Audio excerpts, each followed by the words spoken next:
একটা লোক রাস্তায় একটা ব্যবসা চাকরি তার তো করতে হবে, তার খেত মানে কাজ করতে হবে। এমনি যদি তার অজান্তে কিছু হয় সে তবে ইস্তেগফার করলো, তার এই হালাল কামাই করে তার জন্য ফরজ। হালাল কামাই করতে গিয়ে যদি এদিক সেদিক কিছু হয়ে যায় সে তবে ইস্তেগফার করো, এটা তার জন্য। কারণ তার হালাল কামাই না করলে তার সংসার চলবে কেমনে, তার ছেলে মেয়ে চলবে কেমনে?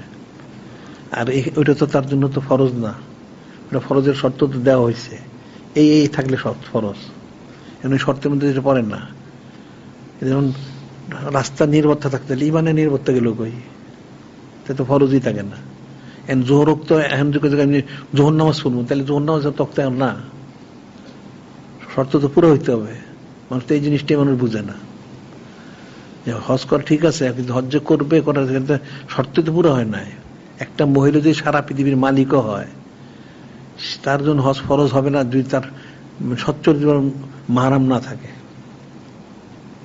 সারা পৃথিবীর সে মালিক, তেন সে হজ করতে যাবে, তার শর্ত হলো সচ্চর জীবন মাহারাম থাকতে হবে, তার জন্য হজ ফরজ হবে না।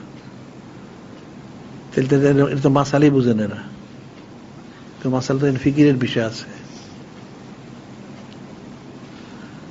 এখন যদি আস্তে আস্তে শুনতে শুনতে বুঝে মানুষ, না বুঝলে তো করার তো কিছু নাই।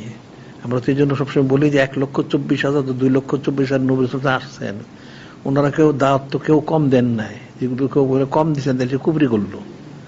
ওনারা সব মানে একদম আপ্রাণ কোশিশ করছেন, সময় দিচ্ছেন, মাল দিচ্ছেন, জানও দিচ্ছেন। অনেকে 70,000 নবী শহীদ হয়েছেন, মানুষই বানানো নেয়। তাহলে কি হয়েছে? তা আমরা বলবো না মানলে আমরা কি করব? আমাদের বলার দায়িত্ব বলতেই হবে। হকটা প্রকাশ না করলে তো চলবে না। হককে প্রকাশ না করলে তাহলে তো আল্লাহ জিব্বা কাটবেন। মান সুয়েলান আলিমা সুম্মা কাতাম উলজাম বিলিজামিনের নার, যাকে কোনো প্রশ্ন করলো সে জানা সত্ত্বেও চুপায় রাখলো, তার জিব্বা কেটে দেওয়া হবে। সত্যটা আমাকে বলতে হবে, কেউ মানুক আর না মানুক। কারণ আমাকে মানবে না দেখে আমাকে কাফের ফতো আমি বলবো না, এই কথা তো ঠিক না। আমাকে তো সত্যটা প্রকাশ করতেই হবে যে এটা এইভাবে করলে হবে না, তোমাকে এইভাবে করতে হবে।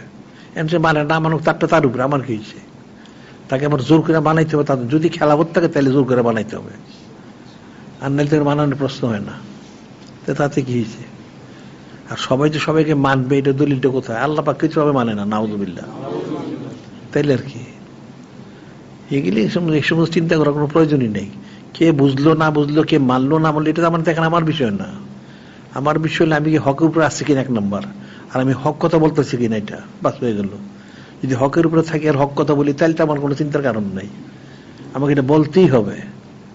এর কোনো রোকসদ নাই। এটা চুপায় রাখলে কবিরে গুনাহ হবে, কুফরি হবে।